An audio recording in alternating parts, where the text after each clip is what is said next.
Olá, Tutameia está ao vivo, como sempre trazendo para você um personagem, um brasileiro, que nos ajude a compreender melhor o momento em que a gente vive em nosso país, no mundo, para que a gente possa trabalhar melhor, viver melhor, atuar melhor nessa nossa pátria tão querida.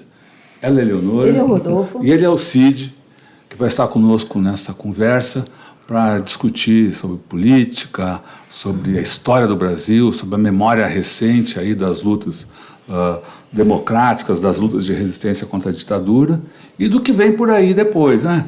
Tudo isso vai estar, a gente vai aos poucos descobrindo aí na nossa conversa, que a Eleonora vai apresentar com mais detalhes, vai fazer a primeira pergunta. Antes eu queria te convidar para participar também dessa entrevista, não só mandando seus comentários, perguntas, reflexões a respeito dos assuntos tratados, mas divulgando, levando mais longe essas informações que o Cid Benjamin nos traz aqui nessa conversa, compartilhando nas suas redes sociais, divulgando entre seus amigos. Esse trabalho fica disponível no nosso canal de vídeo, o Tutameia TV, e que o nosso trabalho todo está ancorado no site Tutameia, o endereço é tutameia.jor.br.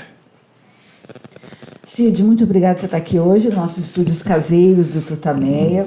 Cid, que teve recentemente no nosso canal aqui, falando sobre o sequestro, 50 anos do sequestro. A gente fez sequestro do embaixador. Do sequestro do embaixador norte-americano, há 50 anos, no Rio de Janeiro. O Cid, junto com o Franklin, foram os idealizadores daquela ação. A gente fez uma entrevista com os dois.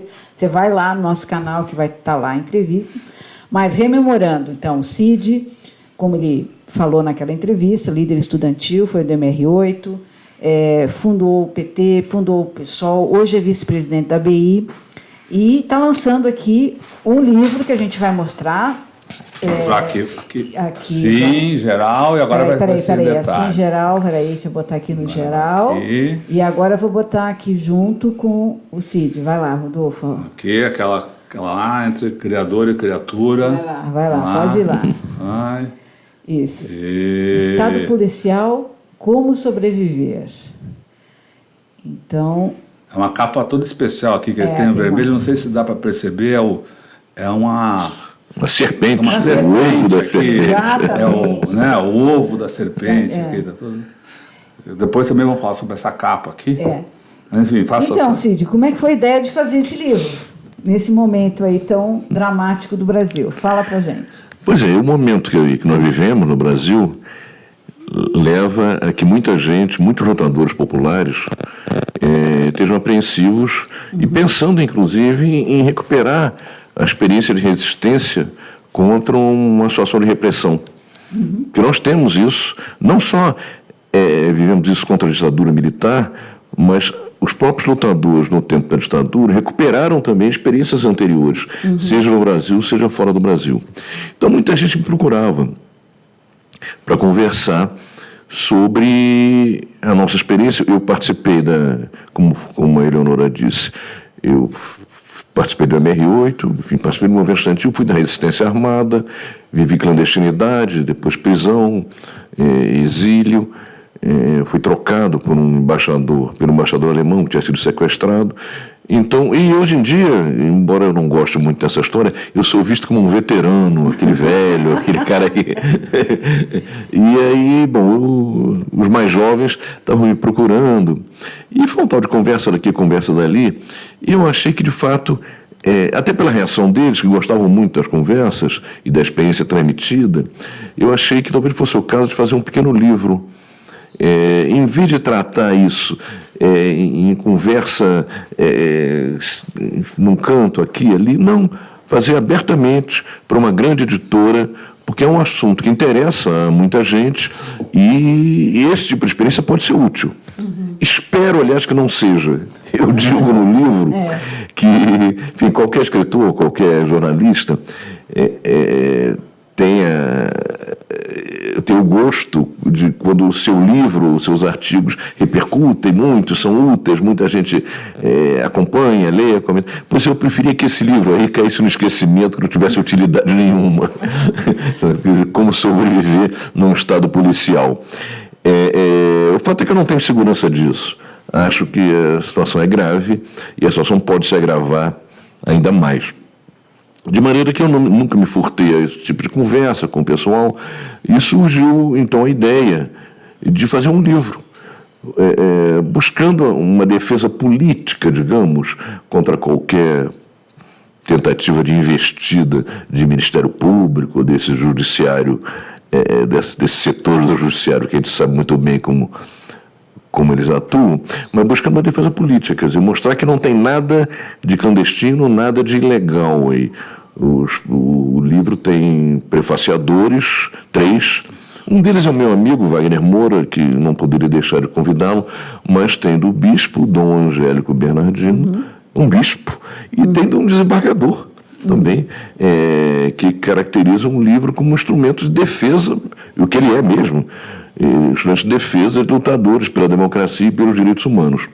Ele foi lançado já no Rio essa semana, na segunda-feira. Hoje estamos na quinta, dia 26, lançando aqui em São Paulo. Vai haver um segundo lançamento em São Paulo, numa comunidade carente, que é por sugestão do Boulos, do Guilherme Boulos, que é muito meu amigo, e foi uma das pessoas com quem eu conversei antes do livro ser feito. Ele estava interessado, enfim, em saber mais sobre essa questão da resistência e das formas de atuação da repressão e formas de defesa usada pela esquerda e pelos lutadores em geral do movimento popular, da democracia e dos direitos humanos. E então, na sexta-feira, vamos fazer um lançamento na periferia. Aqui em São Paulo. Bom, estão previstos também lançamentos em outros estados. A grande questão é o problema das passagens. Eu moro no Rio de Janeiro, tem um lançamento já previsto no Rio Grande do Sul, dias 16 e 17, se não me engano, agora de outubro, e há uma série de outros amigos, enfim, companheiros, que estão vendo a possibilidade de viabilizar a passagem para que o livro seja lançado também em outros lugares. Independentemente de ser lançado ou não nesses outros lugares, ele está sendo distribuído. Quer dizer, a editora Civilização Brasileira, que foi o selo que foi comprado pela Record, que é a maior editora brasileira e que tem uma distribuição muito boa. E, inclusive, a Civilização Brasileira, eu tenho muito orgulho em fazer esse livro por ela, porque tem uma tradição de décadas, desde antes do golpe militar e da ditadura, de livros progressistas, enfim, livros que marcaram história no nosso país. De forma que a distribuição deve ser razoavelmente boa, é razoável que se espere isso, e nós fizemos, inclusive, como um acordo, eu fiz com a editora, preços populares. O livro está custando R$ 29,90, parece coisa de supermercado, mas não custa nem R$30, para facilitar, de fato, a aquisição por parte de quem é interessado. Porque os livros já não estão caros, e isso restringe o acesso a eles. Mas esse livro está, enfim, para livro está barato, R$ 29,90. E sendo que nesse lançamento de sexta-feira com o Guilherme Boulos, eu consegui especialmente um esquema de metade do preço. Claro que eu não estou ganhando nada, não tem livraria para ganhar também, então, mas vai poder ser comprado. Uma igreja assim, em Itaquera, não é isso? Vai ser numa igreja em Itaquera, na sexta-feira. Você falou o lançamento da Civilização Brasileira pela editora Civilização Brasileira, né? É quase uma ironia nesse momento no Brasil falar em civilização brasileira. Quando tem um governo que...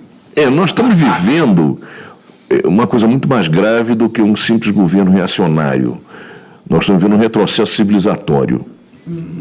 É preciso deixar muito claro isso. Não é só uma política neoliberal, não são só posições aqui e ali reacionárias por parte do governo, por parte do seu entorno, por parte dos 3 filhos, Huguinho, Zezinho, Luizinho, os filhos do Bolsonaro, os sobrinhos do capitão. É um retrocesso civilizatório, realmente. Quer dizer, isso é muito grave. É muito grave porque, se em alguns aspectos da vida do Brasil é possível se recuperar, por exemplo, retomando um investimento em saúde, em educação, etc., você, no prazo de uma década, talvez, possa recuperar esse terreno perdido. Não é assim no meio ambiente. Quer dizer, o que se queima na Amazônia, você não recupera, não sei quando, nem se vai ser recuperado, mas seguramente não vai ser em uma década como é em outros setores. Então, quer dizer, é um governo de destruição nacional, esse governo do Bolsonaro. Entendeu? Eu não hesito em dizer isso. Se houvesse um projeto de destruição de um país, de destruição de seu povo, destruição de conquistas mínimas civilizatórias, ele não seria muito diferente desse projeto que está sendo posto em prática pelo governo Bolsonaro.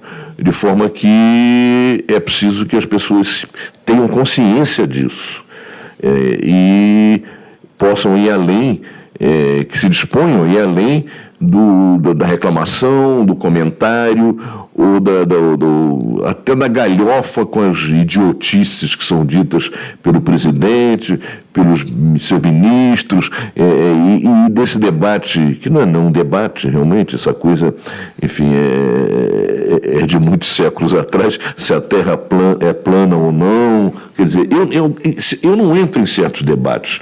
Eu não vou discutir se a Terra é plana ou não e se ela gira em torno do Sol ou não. Galileu já discutiu isso aí, e muita gente foi para a fogueira por dizer que a Terra não era plana e que era no centro do universo. E é uma coisa que não tem menor cabimento no século XXI a gente está. Mas esse é o quadro que a gente vive.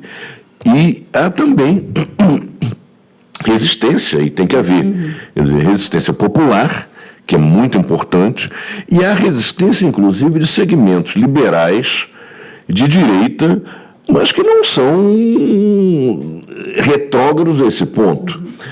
O Rio de Janeiro tem sido palco de manifestações da extrema-direita. Eu não estou dizendo manifestações só da direita, não, da extrema-direita, aquele segmento do bolsonarista, que faz manifestações, às vezes, contrariamente à posição do próprio governo. Eu, com a descrição que a prudência me recomendaria, porque eu sou uma figura mais ou menos conhecida, eu trato de ver aquilo ali de longe e me impressiona muito o fato de que os alvos dessas manifestações hidrófobas não são pessoas de esquerda, não são, sequer é o PT, sequer é o Lula. Ele também é alvo, o Lula também são alvo, mas os alvos principais hoje são o Congresso, o STF, e o Congresso absolutamente conservador, um STF absolutamente conservador, mas são os principais alvos, porque no momento representam um empecilho para esse processo de direitização e de fascistização do país. É sintomático também que esteja acontecendo algo que nem na ditadura aconteceu. Há setores da sociedade fascistizados, e eles mesmos querem brigar, querem dar porrada. Nem a ditadura aconteceu. A ditadura não tinha isso. No tempo da ditadura, houve muita violência, mas uma violência de Estado, do aparelho de Estado. Entende? Claro que havia pessoas que apoiavam aquilo, mas não de forma tão militante. Certo. Nós temos hoje uma militância de extrema-direita fascistizada. Entende? Isso é muito perigoso para a sociedade. Não estou falando nem como uma pessoa de esquerda e um possível alvo dessas manifestações hidrófobas. Eu digo como para a sociedade, para uma convivência democrática na sociedade. E nós estamos tendo isso estimulado pelo presidente, por seus filhos, por aquele guru exótico deles, aquele sujeito lá dos Estados Unidos, pelo guru do guru, Steve Bannon, que é um outro. Enfim, é um momento esquisito que o mundo inteiro está vivendo. E ele se assenta, ele acontece num cenário que desarticula muito a resistência popular. É uma reestruturação do mundo do trabalho. Recentemente, tem se falado com justa razão que a sociedade, o Brasil hoje, não é o mesmo Brasil dos anos 80, quando houve a redemocratização, quando houve a criação do PT, quando houve a Constituinte, etc. É um outro Brasil.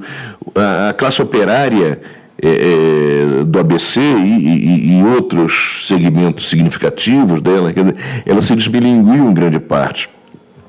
A classe média assalariada, em parte, está trabalhando em casa, está dirigindo Uber.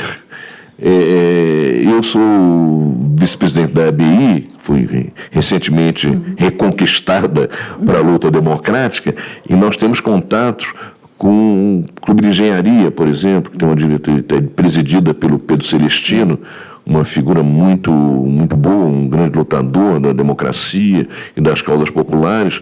E o Pedro estava me dizendo, eu disse, mas parece que tem 100 mil engenheiros desempregados no Brasil. Ele disse, não, tem 150 mil engenheiros desempregados. Essa gente não está morrendo de fome, mas está dirigindo Uber, está fazendo biscate aqui e ali, da mesma maneira como o operário que estava na linha de montagem de uma montadora, no fim dos anos 70, hoje está fazendo biscate ou abriu uma birosca, entende? E isso aí tira uma capacidade, em parte, uma capacidade de resistência. Quer dizer, como é que um sujeito que faz biscate ele pode fazer por uma consciência maior, mas é mais difícil que ele lute contra o fim da previdência pública, porque ele não está descontando, ele não está ele também não está tão preocupado com o fim da legislação trabalhista, com o retrocesso a um período de antes do Estado Novo, né? Antes do Getúlio, que implementou a legislação trabalhista. Então é um retrocesso e a luta se dá em condições muito difíceis. Vocês fizeram aqui uma excelente entrevista com o economista, o Paulo, sempre esqueço o nome dele, e que falou sobre a situação da França. Paulo Arantes, e ele mostrando, enfim, como esse quadro na França, que tem muitos elementos de identidade com o Brasil, quer dizer, como esse quadro modifica, de fato, o cenário da luta política. Tem antigos redutos de votação de esquerda e do Partido Comunista, hoje são redutos da direita, estão votando na Marine Le Pen, na França,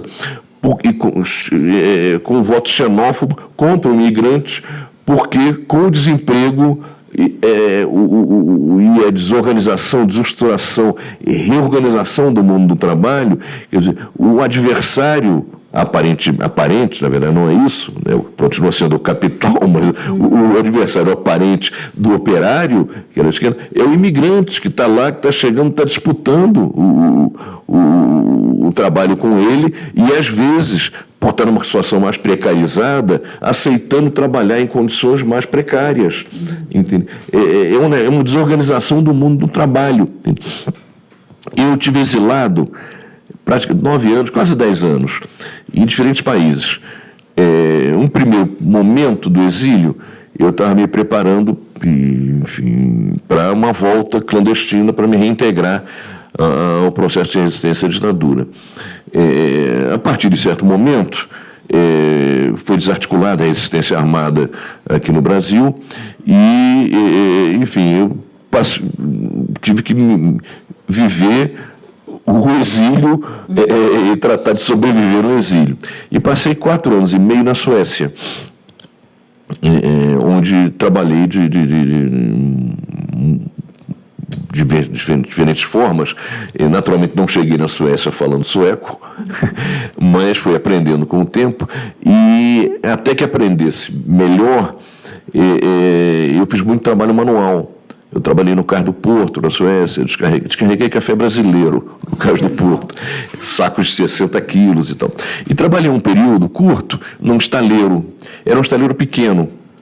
Ele não construía barcos, mas ele reformava barcos menores, não grandes navios, barcos menores, até porque o sueco, herdando uma tradição dos vikings, a classe média, que tem um pouco mais de dinheiro, gosta muito de velejar no verão e tal. Eles têm um litoral muito entrecortado, é muito bonito esse litoral lá da Suécia, quando não está gelado e nevando. Mas eu trabalhando lá, uma vez conversando com um velho operário social-democrata, não era um cara reacionário, ele manifestou desconforto, porque e é um cara mais velho, ele disse: nós lutamos muito para conseguir essa situação melhor aqui. Vocês tinham que conseguir lá, em vez de vir para cá, aproveitar o que nós lutamos e conseguimos. Na ótica dele, ele não deixava de ter alguma razão. Claro que ele não sabia a minha história, eu também não estava interessado em contar para ele. Agora, para vocês terem uma ideia, e nossos ouvintes e espectadores terem uma ideia, por exemplo, do que é uma sociedade ainda capitalista, mas mais avançada do ponto de vista civilizatório, tem um episódio que eu gosto muito de contar. Em certo momento eu estava lixando o fundo de um barco, um pequeno barco, que seria pintado depois, porque a pintura estava descascando, então o barco foi trazido para a terra, ficou sob cavaletes, e eu estava com uma luva acoplada a uma lixa, um troço elétrico, que eu ia lixando aquilo lá para depois pintar. Estava fazendo isso porque tinha sido determinado pelo dono do estaleiro, que era um estaleiro pequeno, já tem uns 20 operários, e o dono tinha funções gerenciais ali. Pois eu estava lixando quando chegou o representante sindical e disse: Cid, o que você está lixando isso aí? Eu disse: não, estou lixando porque eu vou... E por que você está molhando o casco? Não, foi ordem do fulano, que era o patrão. Ele disse: de jeito nenhum, pode parar. Isso é uma máquina elétrica. Se você puser água, você está arriscando a ter um choque aqui e pode parar. Eu disse: perfeitamente. Então, achei que ia ter algum problema com o patrão. Mas, bom, era mais do que razoável. Eu disse: bom, e ter problema com o patrão e passar por perigo lá junto ao cara do sindicato, eu obedeci o cara do sindicato. Daí a pouco veio o patrão me pedir desculpas, que o sindicato tinha toda a razão. E, portanto, eu não tinha que molhar mesmo. Ele pediu desculpas, humildemente. Acabou a jornada ali, eu comentei isso com um português, que era meu grande parceiro ali, um português simpatizante do Partido Comunista Português, que era um mecânico excepcional, mecânico muito valorizado, né? Porque ele já era mecânico de carros, e nas guerras coloniais de Portugal na África, ele foi levado, servindo exército, e era mecânico de barcos lá, na África cortada por rios e tal. E eu comentei, então, com esse meu amigo português, ele disse: claro. Aí me deu uma lição, dizendo: aqui, se tem divergência relacionada com segurança no trabalho, essa divergência entre a empresa e o sindicato, vale a palavra do sindicato, porque está em jogo a segurança do trabalhador. Se a empresa não aceita, ela pode recorrer, mas vai correr atrás do prejuízo. No primeiro momento, vale a palavra do sindicato. Eu disse: realmente é um negócio absolutamente civilizado. Nada a ver com socialismo. Sim. É civilização. Houve anistia, eu vim para o Brasil, me joguei na construção do PT e fiquei amigo do filho de um antigo preso político, que era uma pessoa da Baixada Fluminense, um antigo militante de esquerda e tal, de origem mais humilde. O filho dele era soldador de um grande estaleiro no Rio de Janeiro. Esse preso político, esse preso Natal, uma figura maravilhosa, uma cabeleira branca, uma barba branca, barba mal que a tua. O filho dele era soldador. E uma vez me confidenciou que na sessão dele havia 4 soldadores e estava faltando uma máscara de solda naqueles dias. Então, usavam as máscaras os que chegavam mais cedo. Os 3 soldadores chegavam mais cedo. O que chegasse em 4º lugar ia trabalhar sem máscara. Eu não resisti, contei a história da Suécia para ele, como era. Quer dizer, mas, enfim, são essas pequenas coisas. Com este governo, ele está destruindo conscientemente todas as pequenas e médias conquistas que a classe trabalhadora teve, na cidade e no campo. Você definiu esse governo como um governo de destruição nacional.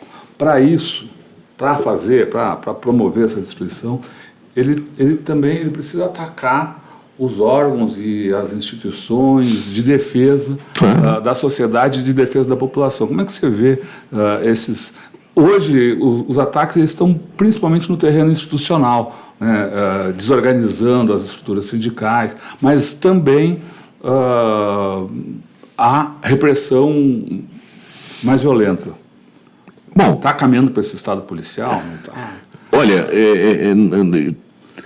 há um risco de que estejamos... E se você for olhar as favelas do Rio de Janeiro, já estamos no estado policial ali. Nós temos um governador ali que, enfim, eu não vou usar o adjetivo que ele merece, porque como eu sou vice-presidente da ABI, agora eu posso eventualmente ter que pedir uma audiência a ele para discutir alguma coisa. Então, se eu usar a palavra muito forte, isso pode ser um pretexto para ele não receber a ABI.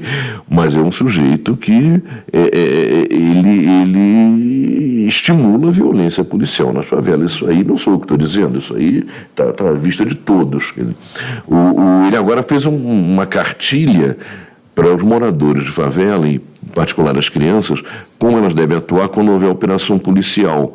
É tipo assim, entra embaixo da cama, enfim, não sei. Aí é ótimo porque tem uma organização no Complexo da Maré, que é um conjunto de favelas, que fez uma cartilha também, em contraposição, para o governador, para ele orientar a polícia a respeitar as leis e a Constituição. Então, ficou cartilha contra cartilha. Mas nós já vivemos estado policial, sim, e não só no campo, que aí é uma coisa que sempre rolou e tal, mas também na cidade, em vários bolsões. A questão das milícias... Então, eu ia te perguntar sobre isso. Isso é uma coisa gravíssima, quer dizer, parte desse livro é dedicada a um levantamento. Eu não sei se vocês chegaram a ler, chegaram, quer dizer, é um levantamento exaustivo do que são as milícias, né? São máfias que atuam na bandidagem, tal qual as máfias do sul da Itália, mas que tem uma participação enorme de policiais e ex-policiais, tem uma enorme interpenetração com a polícia, tem uma enorme interpenetração no aparelho do Estado como um todo. Não é à toa que quando houve intervenção militar do Exército no Rio de Janeiro, o ano passado, o general se queixava que qualquer operação, por mais sigilosa que ele quisesse fazer para combater milícias, ela sempre vazava. Porque ela está... Bom, e a milícia está sendo utilizada para... crime político, é mais do que crime político, para assassinatos políticos. Entende? E quando... Claro que toda vida humana tem o mesmo valor. Isso aí não se discute. Mas quando se começa a utilizar o assassinato na luta política, a democracia está sendo afetada de forma muito, muito aberta, muito dura, muito grave. Então, há um companheiro, um amigo meu, companheiro meu de muito tempo, um deputado, o Marcelo Freixo, que ele desde 2013 é obrigado a andar com seguranças armados. Entende? É um inferno para a vida dele, o cara não tem nenhuma privacidade. Entende? Ele às vezes frequenta a minha casa, que é meu amigo, e os porteiros riem, porque os seguranças ficam embaixo, às vezes sobem, eles ficam embaixo e tal, e são policiais, se identificam como tal. E às vezes, quando vão fazer a segurança dele em locais abertos, públicos, tem que levar fuzil, às vezes, porque a milícia usa fuzil, e não vão andar ostensivamente com fuzil. Então usam umas caixas de guitarra, e eu brinco com o Freixo, de, pô, chegou tua banda de música. É um negócio... Até hoje, isso porque o Marcelo Freixo tem um papel de destaque numa CPI, que investigou as milícias quando ele era deputado estadual. Pois bem, conseguiu prisão, inclusive, de alguns chefes milicianos, etc. E tal. Isso faz com que, desde 2013, ele esteja nessa situação. Quer dizer, o Estado não... E as milícias só crescem. Só crescem. Elas hoje, em bairros populares no Rio de Janeiro, elas não são... são muito piores do que os traficantes. Porque, primeiro, elas entraram para combater o tráfico, supostamente. Mas... ou elas mesmas fazem o tráfico hoje, ou alugam o território para os traficantes. E elas são um poder de Estado ali. Então, elas cobram os moradores por segurança. E, efetivamente, eles acabam com pequenos roubos, porque eles matam, expulsam ou matam os pequenos ladrões. entende? Mas aí começam a se meter na vida da pessoa em todos os sentidos, inclusive. Se vai para lá um morador novo, eles vão e fazem uma sabatina. O que você está aqui, etc, etc, etc. E começaram a entrar, eles não só cobram pela segurança, como eles fornecem gás a um preço maior. Tem que comprar com eles. Entende? Eles fornecem TV por assinatura, Gatonete, também com eles. Em algumas comunidades que não têm água e que tem que recorrer a carro-pipa, eles é que fornecem o carro-pipa. Entende? E eles têm poder de vida e morte sobre as pessoas ali. Começaram agora a tomar conta dos conjuntos habitacionais, Minha Casa Minha Vida. Eles expulsam as pessoas que estão comprando, pessoas humildes comprando a sua moradia, eles expulsam e eles ou vendem ou alugam aí. E as pessoas que são expulsas não tem como, podem se queixar, mas vão ter que sumir dali, desaparecer, porque senão vão morrer. Entende?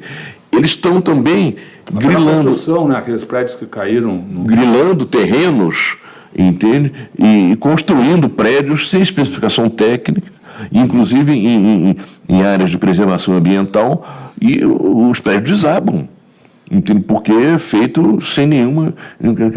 E as autoridades são incapazes de dar um basta nisso. São incapazes de dar um basta nisso. Mas elas são interessadas, porque há quem diga, e eu acho que há situações que as milícias elas não existiriam sem a omissão, a conivência ou a colaboração aberta. Crime organizado, estabilizado, não existe sem a conivência do aparelho do Estado, dos segmentos do aparelho do Estado, pelo menos. Entende? E agora, por que as milícias conseguem também essa cobertura toda? Porque são instrumentos eleitorais. Em áreas de milícia, candidato para ir lá tem que ter um aval deles. Não é à toa que, quando surgiram, todos esses políticos que posam não mais civilizados, César Maia, Eduardo Paes, defendiam publicamente as milícias, dizendo que eram autodefesa comunitária em relação à bandidagem e ao tráfico, etc. Recentemente... Isso era contra a lei, né? Não pode, porque eles são, inclusive, eles são polícia, justiça e são um carrasco. Eles implantam a pena de morte ali, descobriram agora recentemente um cemitério com dezenas e dezenas de restos mortais, não são nem corpos mais, são ossadas, etc., na Baixada Fluminense, em região de milícia. Entende? Eles são... O que a máfia conseguiu em alguns lugares da Itália, aqui foram muito além dessa história. E tem poder político porque são eleitoralmente muito fortes. Eles elegem ou impedem a eleição, né? E qualquer líder comunitário que não aceite essa situação é morto ou tem que sair dali. E a gente fala que com esse governo que a gente tem hoje... Só um instantinho sobre milícias, quer dizer, e as milícias têm sido utilizadas, elas não surgiram assim, mas têm sido utilizadas pela extrema-direita política, entende? Como uma tropa de choque. Quem matou a Marielle, entende? Foi milícia instrumentalizada pela extrema-direita. Entende? Os mesmos caras que até hoje não se sabe quem mandou matar. Mas os mesmos caras que apertaram o gatilho, e esses já se sabe quais são, foram ver nos computadores dele, tinha levantamento sobre a vida de várias e várias pessoas que não tinham nenhuma participação nessas regiões periféricas em que a milícia atuava. Eram pessoas que atuavam na área de direitos humanos, alguns deputados, o caso do Freixo, e outras pessoas que não tinham, que simplesmente tinham escrito... Enfim, não sei se depois de escrever esse livro, em que parte dele tem denúncia séria sobre a ação da milícia, se eu vou entrar também na minha. Eu espero que não, até porque viver cercado de caras com fuzil deve ser muito, muito desagradável. Agora, por outro lado, não se pode deixar de fazer as coisas. Se você começa a se render, aí mesmo é que a vaca vai para o brejo, entendeu? É preciso resistir. E a sociedade brasileira, eu sei que eu te interrompi, eu peço desculpa, mas tem dado algumas demonstrações de que está viva. Isso é uma coisa importante. Quer dizer, a última morte de criança no Rio, em favelas no Rio, a morte da Ágata, levou uma quantidade de atos de resistência muito grande, muito maior, porque já morreram até agora. A polícia no Rio de Janeiro, dados da polícia, no Instituto de Segurança Pública, da Secretaria de Segurança Pública, a polícia mata mais de 5 pessoas por dia no Rio de Janeiro em comunidades carentes. Veja, não é que houve um Carandiru que aí tem por atacado, matam 100. Não. É cada 5. É cada dia morrem 5.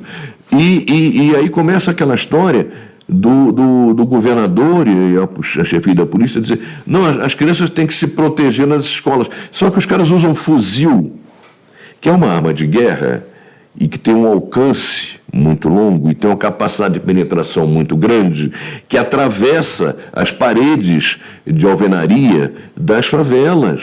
Não estou falando em barraco de madeira, estou falando em alvenaria. O fuzil atravessa.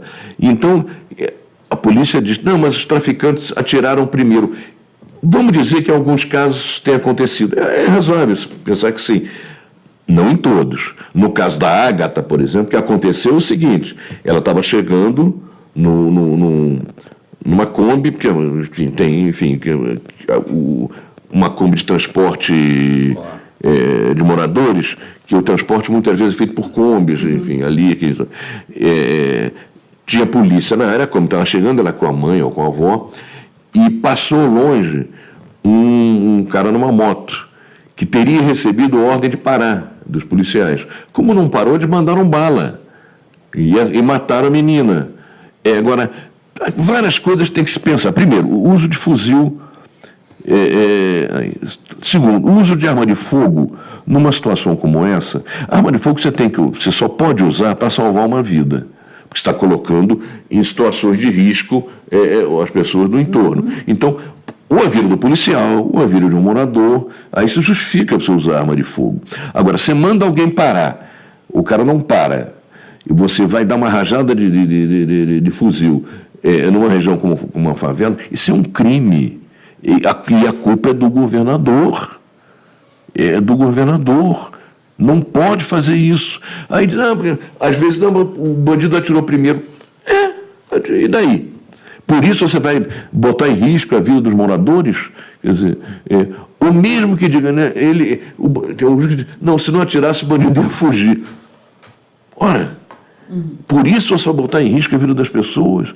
Quer dizer, a vida dessas pessoas. As pessoas estão desesperadas. Porque elas não têm para onde ir. Aquilo é a casa delas, onde moravam os avós, moravam os pais, e a polícia chega lá barbarizando, atira, e as pessoas... Então o cara não pode trabalhar, não pode sair, não pode visitar o vizinho, não pode tomar uma cerveja numa birosca, porque a polícia chega dando tiro. Quer dizer, é uma coisa...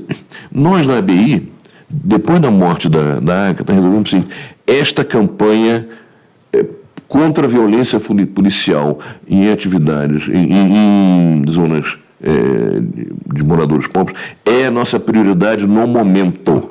Nós falamos com o cardeal, inclusive, que ele agora está viajando, vai rezar uma missa pela Ágata, um negócio simbólico, e o cardeal do Rio de Janeiro não pode ser acusado de esquerdista, muito pelo contrário. Vamos falar com o ONU, OEA, vamos pedir audiência ao governador, vamos pedir audiência ao Ministério Público, ao Tribunal de Justiça, vamos promover atividades mais variadas de denúncia, vamos visitar meios de comunicação, vamos com a direção de jornalismo da Globo, do Jornal Globo, de outras entidades, de outras emissoras, assim, nós estamos nessa campanha e queremos a ajuda de vocês. Essa é uma questão civilizatória. Não tem nada a ver com a política do Paulo Guedes de estar entregando o país, privatizando. Não, isso aí nós temos posições até diferentes. Mas nos ajudem nesta campanha, entende? Porque é uma campanha para salvar vidas. É uma coisa da civilização. E nós estamos no século XXI. E não dá. O livro surge, então, nesse contexto, e e trata também de provocações e manifestações, que a polícia militar, através do seu serviço secreto P2, ela começa a fazer quebra-quebra e depois criminaliza as manifestações, e há ativistas bem intencionados, mas cegos politicamente, que embarcam nisso. Isso tem que ser discutido abertamente, esses caras têm que ser criticados. Eles não são policiais, não são agentes policiais, não são provocadores policiais, mas eles entram no jogo desses provocadores, entende? E acabam fazendo gol contra. Eles atrapalham mais do que ajudam. Entende? Aí falo também de métodos de atuação da polícia, até para vigiar pessoas. Eu digo claramente, esse livro não é para prejudicar o trabalho da polícia sempre que ela haja dentro da lei. Agora, como a milícia está colada com a polícia e usando os mesmos métodos, às vezes são as mesmas pessoas, e a milícia está cometendo crimes, é preciso se conhecer quais são esses métodos, como é que a coisa funciona, etc. E, por fim, é uma coisa que ainda não existe contra militantes políticos, embora exista contra militantes sociais em favelas e tal, questão de tortura, etc., há uma certa preocupação de que a coisa possa evoluir nesse sentido. E como eu vivi essa experiência na ditadura, ter sido preso, torturado, etc., me foi pedido que falasse disso também. Então eu falo, quer dizer, como faziam, etc., como é, até, enfim, a situação de um torturado, que é uma situação muito extrema na vida de uma pessoa. Quer dizer, até a minha amiga Maria Rita Kel, que faz a orelha, ela pega uma expressão que eu uso, quer dizer, em poucas situações uma pessoa se vê tão sozinha do que você numa sala de tortura, encapuçado, amarrado, pendurado num pau de arara, com os algozes em torno, entende?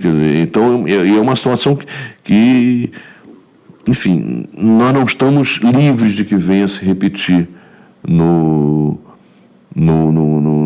país, diante desse quadro, desse Estado policial que ganha corpo, dessa conivência de segmentos do Ministério Público e do Judiciário. Então, é uma situação muito grave. E o livro, então, surge um pouco para isso, quer dizer, tentar dar algum tipo de informação, algum tipo de informação, de ajuda para quem pode ser alvo disso. Desse tipo de coisa. Bom, depois dessa longuíssima interrupção, você ia fazer uma pergunta? Não, eu ia te perguntar justamente sobre o Estado miliciano, né? Que a gente fala aqui em Estado policial, algumas pessoas dizem que a gente já está vivendo um Estado miliciano, o Rio poderia ser esse grande laboratório de uma tentativa de fascistização no país, né? E eu te pergunto, é possível que isso aconteça? E o que a gente tem que fazer para barrar as milícias? Claro que é uma resposta que eu acho que implica muitas variáveis, mas como é que você vê o movimento popular podendo enfrentar essa situação tão terrível? Como é que é possível? Olha, até agora, o Estado miliciano é um Estado que existe, mas mais localizadamente. Certo. Ele é parte desse Estado policial que ameaça se construir. Quer dizer, não há um Estado miliciano em toda a sociedade, embora eles tenham cobertura. Os milicianos têm cobertura. Basta ver todo o esforço está sendo feito por gente muito próxima ao presidente da República para evitar investigação, quebra de sigilo dos chefes da milícia, etc. e tal. Mas seria um exagero meu dizer que o Brasil vive hoje sob o domínio das milícias. Não é isso. Entende? Agora, ele caminha para ser um Estado policial. Já há um Estado miliciano de forma localizada. Esses milicianos têm sido convocados para atuar fora dessas áreas, cometer assassinatos políticos. Então se conforma um quadro muito complicado, muito difícil. Eu vivi no exílio em países da América Latina e acompanhei, embora não estivesse na Argentina na época, acompanhei a ação da AAA lá durante a ditadura militar. Aliás, ela foi mais ativa, eu trato a AAA, incluo no livro, ela foi mais ativa no período da Isabelita Perón, Quando os militares chegaram, eles próprios se encarregaram de fazer o trabalho sujo e mataram 30 mil pessoas. Mas, quando estava o governo da Isabelita, a AAA, formada por policiais, ou ex-policiais, e com a conivência do aparelho de Estado, com a conivência do próprio Exército, que lavava as mãos, não estava intervindo diretamente, ela cumpria esse papel da milícia, mas em toda a sociedade. De forma que eu não tenho dúvida de que o projeto do Bolsonaro não é um projeto democrático. E eu acho, inclusive, que sequer hoje é claramente um projeto de golpe de Estado com tanques na rua. Ele dá demonstrações. Primeiro, esse projeto está meio demodé. Os ataques à democracia não têm sido feitos com aqueles tipos de golpes militares dos anos 60 ou 70. Entende? Me parece que o modelo do Bolsonaro é mais um modelo como o do Orbán na Hungria, como o do Erdogan na Turquia, como do cara das Filipinas. Duterte. Duterte. Sim, Duterte. É um modelo desse tipo. E são figuras que foram eleitas. Mas Hitler também, ele subiu na institucionalidade. E depois foi estrangulando a democracia. Me parece que o projeto do Bolsonaro é mais esse. Embora ele tenha uma milícias, né? E criou as suas milícias, né? Criou suas milícias. De forma que eu acho que a situação é muito preocupante. E acho como ir contra isso. Mobilizando as pessoas, mobilizando não só o movimento popular, mas buscando, inclusive, aliança com setores liberais, que, com o estrangulamento da democracia, vão perder espaço e perder poder. Eu estou convencido que a maioria do Congresso e a maioria do Supremo não quer uma ditadura, porque eles vão ser escanteados nesse poder que tem. Claro que eles querem uma democracia, entre aspas, e elitista, mas enquanto for possível fazer aliança com eles para deter o avanço da extrema-direita e a fascistização, não há por que não fazermos. O que não podemos é nos limitar à aliança com eles e só até onde eles se dispõem a ir. Daí a importância de mobilização do movimento popular e de se ter uma luta pela democracia também com uma cara mais plebeia. Não só uma luta no formalismo da democracia liberal e tal, que tem 1 milhão de limitações. Agora, esses liberais, hoje, podem ser aliados nossos para deter essa onda aí. Nós fizemos na ABI, logo que assumimos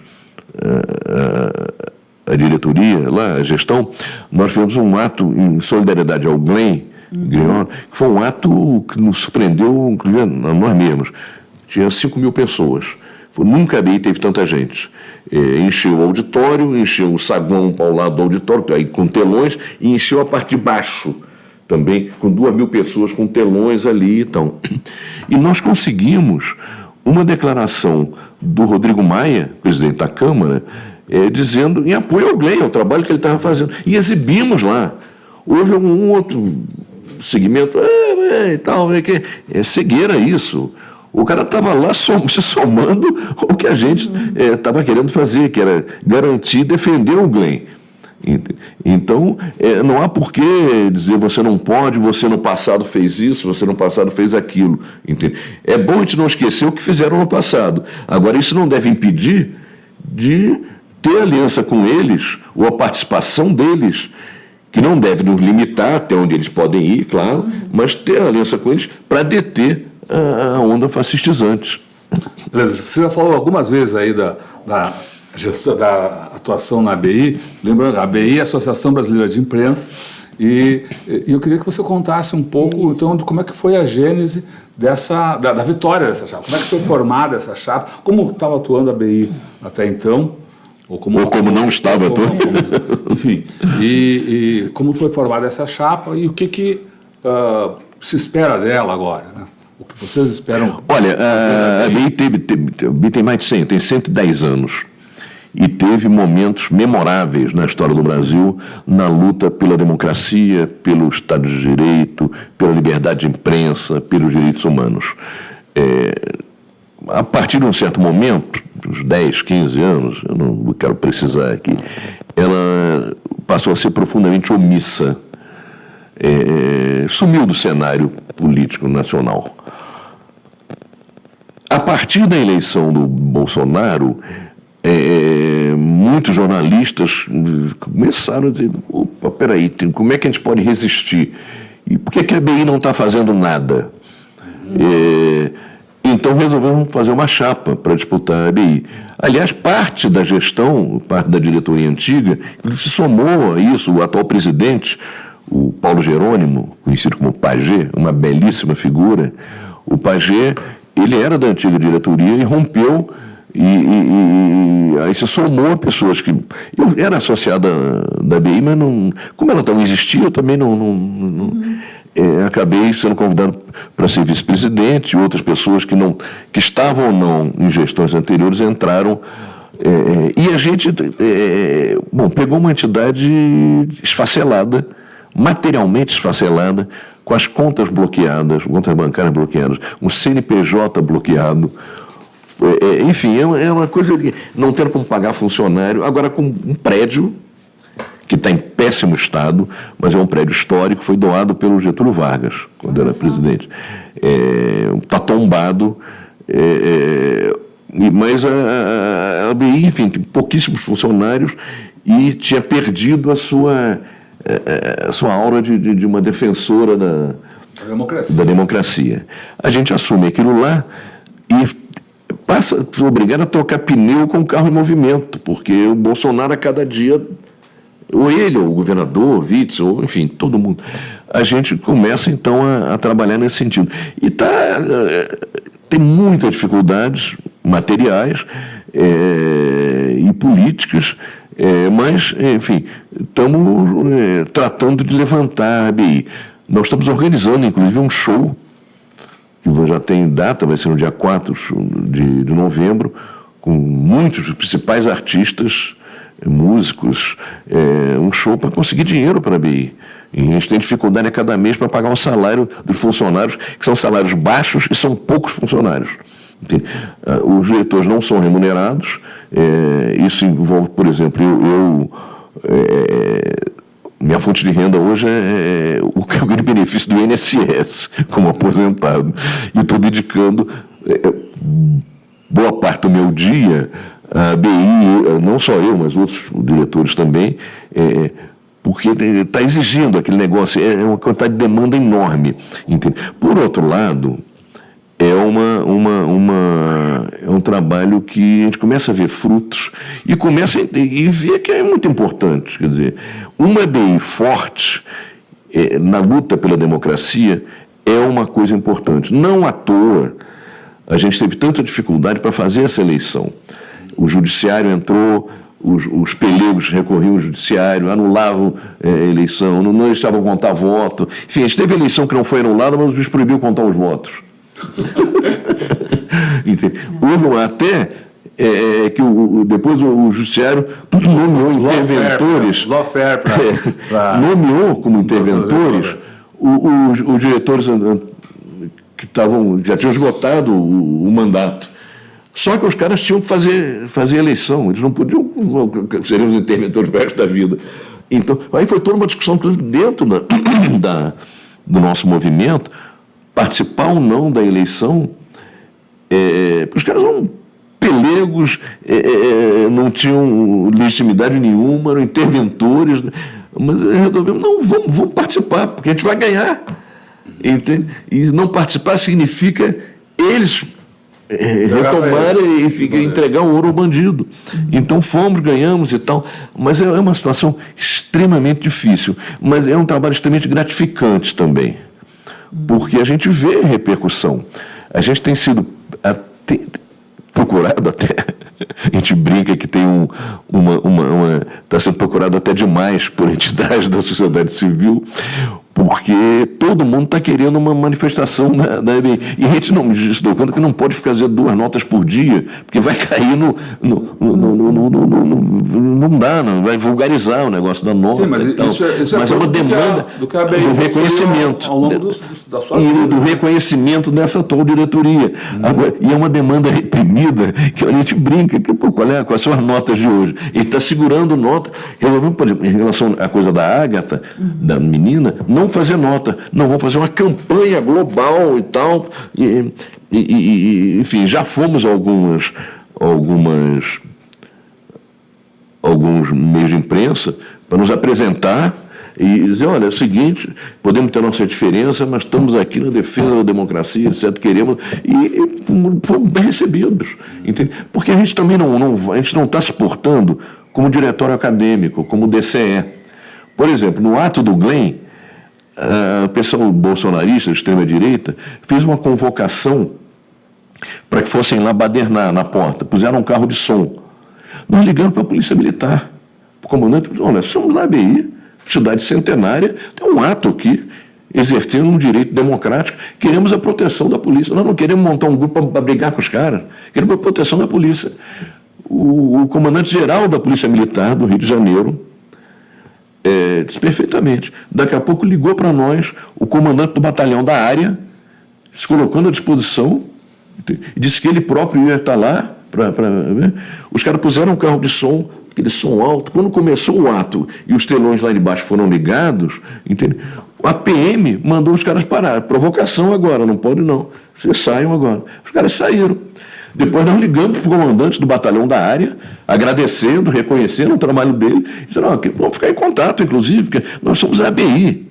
Nós não somos um diretório acadêmico, com todo respeito aos estudantes. Nós temos 100 anos, 110 anos de existência. Entende? E nos colocamos assim. Quando a gente vai falar com uma grande emissora de TV, já fomos, entendeu? Pedimos uma reunião e somos recebidos e vamos conversar. Entende? Não se trata é uma coisa que, enfim, nós estamos nos dando ao respeito. E estamos sendo respeitados. Agora, há uma demanda reprimida que é uma coisa impressionante. Toda hora tem gente pedindo, e coisas acima, inclusive, da nossa possibilidade de intervenção. Houve o caso de um professor que, enfim, problemas, dificuldades, etc., se matou dentro de uma escola. Claro que, para isso, pesou a situação dele, o salário, as condições de trabalho, enfim, uma série de outras coisas. Houve gente pressionando a ABI para que tomasse uma atitude, e eu explicando para um jornalista associado que queria uma atitude da ABI. Mas o que a gente pode, o que se sugere? A própria pessoa não sabia.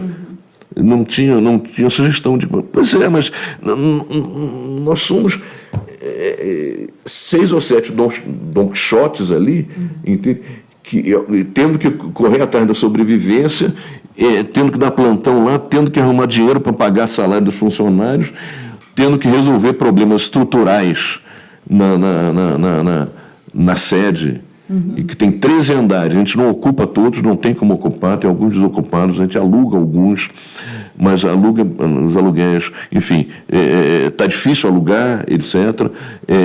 Temos no Clube de Engenharia um grande parceiro, ele está lá ajudando a ver reforma, como nos ajudar a dar indicações, etc. A gente não tem grana para pagar a reforma, para dar nas reformas fundamentais, está com os elevadores, um já está parado, e um prédio de 13 andares, os elevadores velhíssimos, os outros 2 funcionam de forma precária, enfim.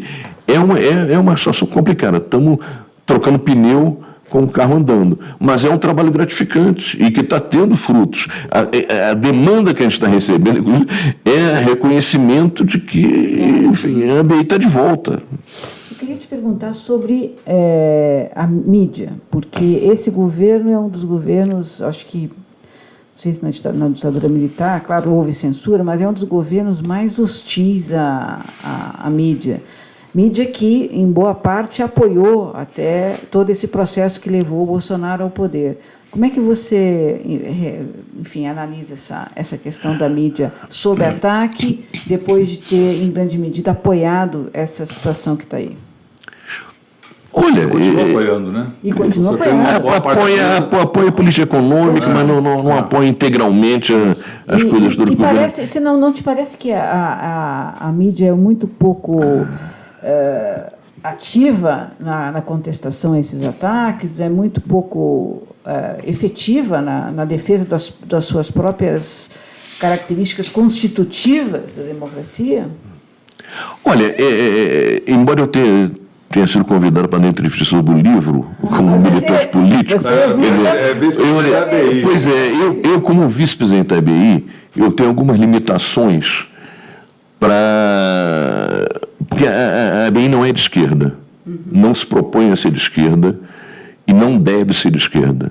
Ela deve ser uma entidade em defesa da democracia, dos direitos humanos, da liberdade de imprensa. Eu, como pessoa física, tenho muitas críticas ao comportamento da mídia nos últimos tempos. Aliás, antes também, mas particularmente no processo. Eu tenho me segurado um pouco, porque não dá para dizer isso eu falei como vice-presidente da ABI, aquilo eu falei como...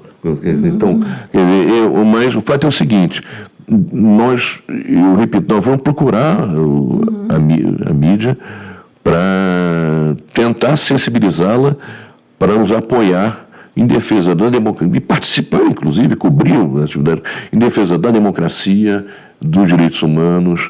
Quer dizer, eu tenho minhas posições a respeito do papel da mídia, a respeito, inclusive, como deve ser uma mídia numa sociedade democrática no século XXI.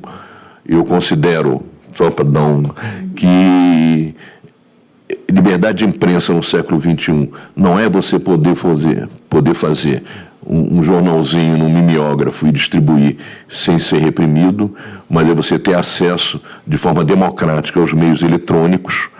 Aliás, como diz a Constituição é muito boa desse ponto de vista. Agora, ela não é respeitada e agora... Enfim, no momento, eu preferia falar mais do livro, do Estado policial e deixar para um segundo plano a questão da crítica à mídia, porque nós estamos procurando essa mídia hoje para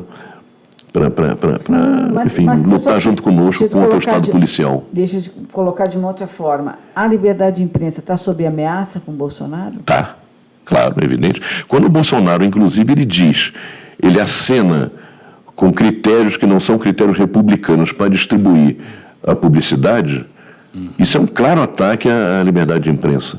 Entende? Quer dizer,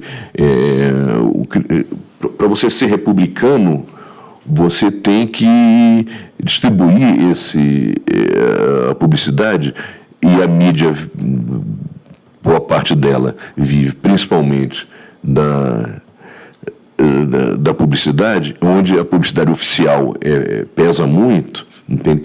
Quando ele acena com esse tipo de perseguição, é um ataque à liberdade de imprensa, sem dúvida, entende? Nós dizemos isso, mesmo que isso signifique, no caso específico, entrar em defesa de veículos mais conservadores. Entende? Quer dizer, não dá para o governante, uma vez assumindo, numa república democrática, ele começar a distribuir, a seu bel prazer, essa verba sem ter critérios republicanos. Muito bem. Então, a gente acho que também está se encaminhando aqui para o seu horário. A gente queria muito agradecer a sua participação aqui, a apresentação do lançamento do livro do Cid Benjamin, O Estado Policial. Deixa eu botar aqui. Pode botar aí de novo, Rodolfo, mais para cá. Ah, não, vai botar nele ali? Tudo aqui. Aí, tá vendo? Aí, tá. Ok? Que vai ter um lançamento hoje na Livraria Cultura. Isso, na Livraria Cultura, na Livraria Paulista. Vocês chamam de Conjunto Nacional, né? Os paulistas chamam de Conjunto Nacional. Pois é. Exatamente. Vai ser lá. Então, estão todos convidados. Se o programa for ao ar antes da... Está ao vivo. Está ao vivo, é verdade. Então. Vai ser às 19 horas. Enfim, Enfim, espero... eu espero que o livro não sirva para nada, que não haja esse risco. Mas se houver o risco, efetivamente, ele se materializar, eu espero que ele sirva de algo. E eu, finalmente, quero agradecer aí o convite de vocês, Rodolfo e Leonora, e me colocar à disposição para o que vocês precisarem. Estamos aí nessa batalha pela democracia e por uma sociedade mais justa socialmente. Legal. Muito obrigado, Cid.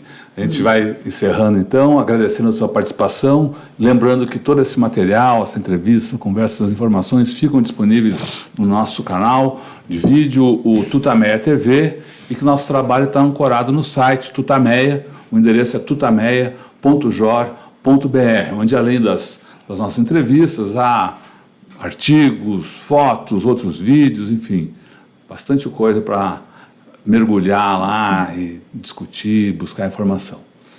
Cid, muito obrigada e vamos nessa. E longa vida ao livro, né? Disposição de vocês. Obrigada.